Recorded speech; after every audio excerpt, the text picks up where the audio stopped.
Today we're going to focus a little bit more on some current events that are taking place that are going to have a real impact on our industry, but also on you as buyers and sellers. And I'm talking about this NAR settlement. What is NAR? NAR is the National Association of Realtors. It is the organization that we all have to belong to have the Realtor tag. They just regulate the real estate industry, and at the same time, we're supposed to look out for the best interests of the agents and the public. So over the past few years, if you've been watching the news, you've seen there's been multiple class action lawsuits in varying directions and for varying reasons against NAR.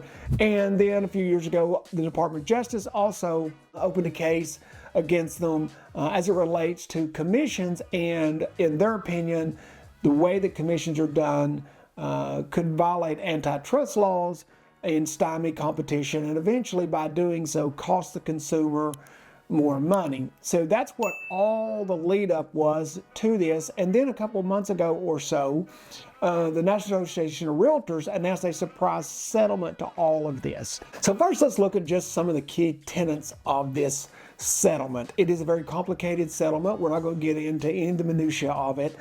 But suffice to say, the things that are going to be most important are how are commissions paid. So the thing that the settlement is supposed to do is open up transparency to how commissions are paid and who will be paying those commissions before a buyer looks at a home. We will be required to have you, the public, sign a buyer representation agreement before we are allowed to show you any home.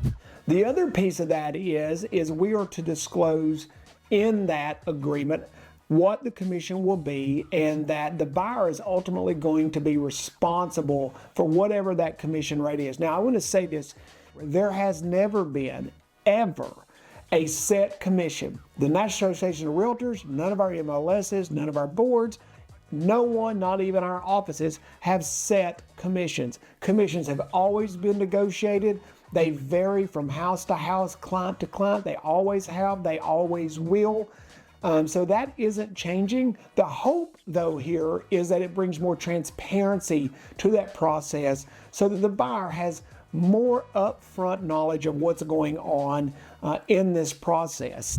Now, another area of this is that if you are a seller of a home, when you sign, I can't speak for any other state, but when you signed your listing agreement here in the state of Tennessee, it was very black and white that you would pay, say, the listing agent 6%, and of that 6%, they were going to offer to another brokerage maybe a 3% of that, or 2.5% of that, or whatever, to the brokerage that brings the buyer to their property and that purchases it, which has made sense. You can offer it, but we can't have it inside of our MLS system. The second thing that this does is we can't have pocket listings anymore. So hopefully everything's going to hit the market. I'm in favor of that, right? Working with buyers, all buyers agents are going to have to determine what level of service they want to offer and what they're willing to be paid or not be paid for those services. So that's something we're all working through. I'm all great with that. I think it's wonderful. The first area that we hope this is going to be a positive for you, the general public and the buyer, is just more transparency, right?